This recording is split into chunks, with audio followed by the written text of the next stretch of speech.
Hi guys, welcome to my channel. Let's make some aloo paratha today. So aloo paratha is basically potato stuffed roti. I've got 12 of these potatoes because they're small to medium size. I'm just going to use 12 of them, but if you've got the bigger ones, 5 or 6 would be enough. I'm using this potato bag that I've got. So just adding all my potatoes in there. If you don't have this, just add some water to your pan and put that on the gas and boil your potatoes in. So I'm boiling the potatoes in the microwave and I'll put them on for 8 minutes. So in the meantime, I'll make the dough for the paronta. So I've got 2 cups of this container, this dough here, and I'm going to start adding water to it. So I'm just using the same container here so you guys can have an idea. Just make sure you don't add water all in one go.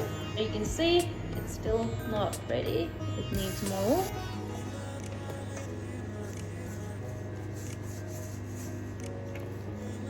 And this is basically dough you use to make the roti as well. I'll just start kneading it.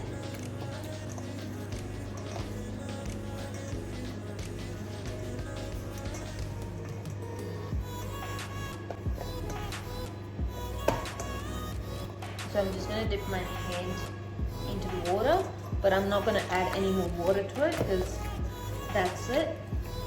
So the more you knead your dough, the better it will be. So basically fold that in.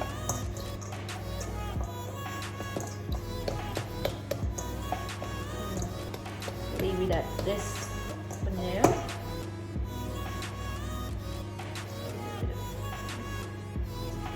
Clear massage thing. So there we go. The dough for aloo paronthas is ready. So I'm just gonna let it sit. And I'm gonna cut some fresh veggies. So I've got 2 green chilies. I had them in freezer, and I've got some spring onions I had in my garden. I have some broccolini. You can add anything, but I just add these to make them more healthy. So I've got a few leaves of spinach here from a veggie garden. I have some mint here, some broccolini that I'll add in, and wanted to add some, I tried it last time and I actually really liked it. So I'm just gonna use these couple of these radish leaves as well. Got fresh coriander, use heaps of it, like a good bunch. This top is clean, so I'm just going to cut these greens for my mixture. Okay, that's it. Back to these potatoes. Easier way to peel them is I just press onto them and the actual skin will come off. Once I've peeled all my potatoes, I'm just going to add my green mixture into it. Sneak in some veggies, good for kids. Okay, and I'll give it a quick mix before I add some spices to it. I love the fresh smell of my veggies. They're organic and from my own garden. Just amazing. That's how it looks. And now let's add some spices to it. So I've got this little spoon in there. I'm going to start with 1 spoon of cumin seeds. Just going to add a little bit more. So 1 1/4 of cumin seeds. So I'll add 1 spoon of salt, 1.5. But that's according to taste. And I'll add the kasuri methi, which is the dried fenugreek leaves. For the best flavor, take leaves in a bowl, warm them up in the microwave. Just make sure you don't put it for too long, otherwise there's chances of burning it. Yeah, it's been half a second, but it's still not as crispy as I wanted them to be. So I'm just gonna put them for another 30 seconds. So it's been in the microwave for a minute, 30 seconds and 30 seconds, and now I'm able to crush it. That's how it looks. So I'm just gonna add there. secret that I add to my mixture, which makes it amazing, is the mixture from my pickles. So you can get one from Indian shop. You can just, so there's a little bit of lemon. I'll let that go as well. And then I'll crush it into smaller pieces soon. Alright, I think that'll do. Just gonna cut them into smaller pieces. Gonna give it a mix. So there we go. Our mixture is ready for the filling.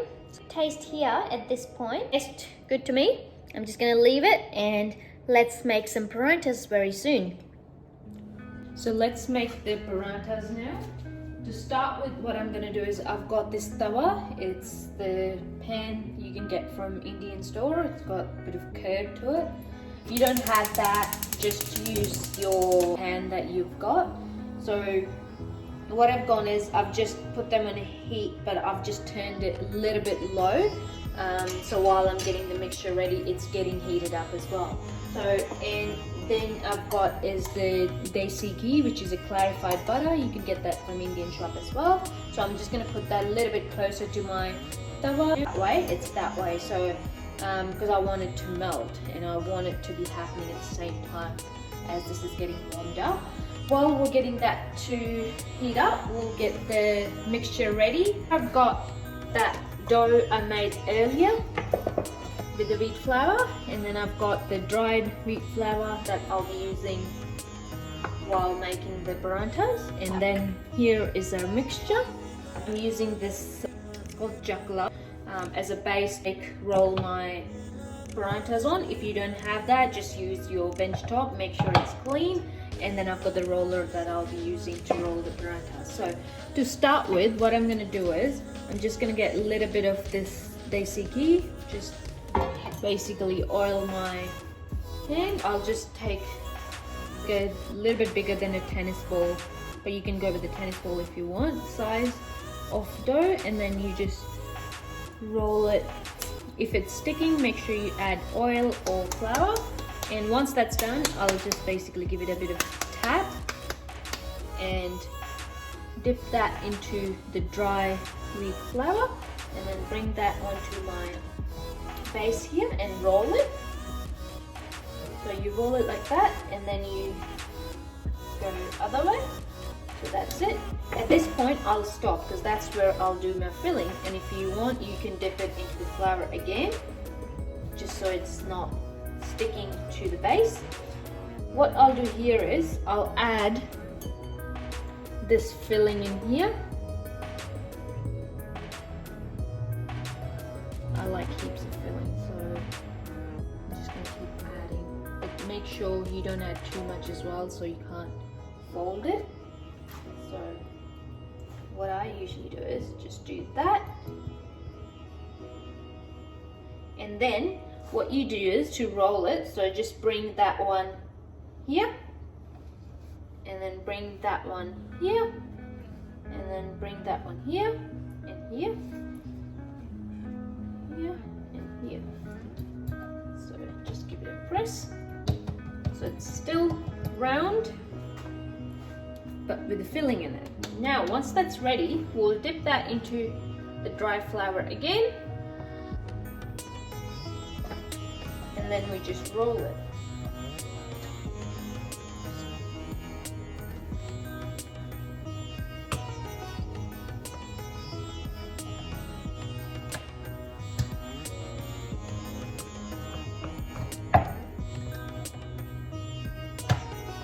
Okay. I love making big paranthas.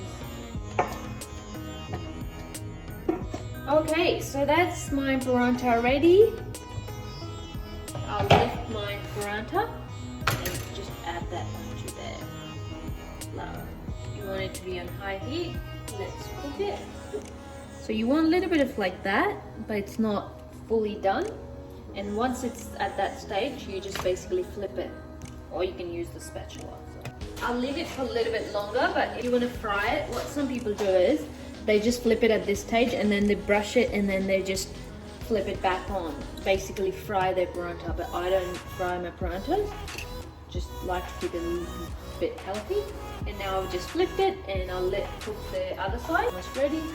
But what happens sometimes is you can see some of the edges are not cooked. That's when you just use this and then you just basically press it so it gets cooked. You just flip it and my paronta is ready. My ghee is melted as well.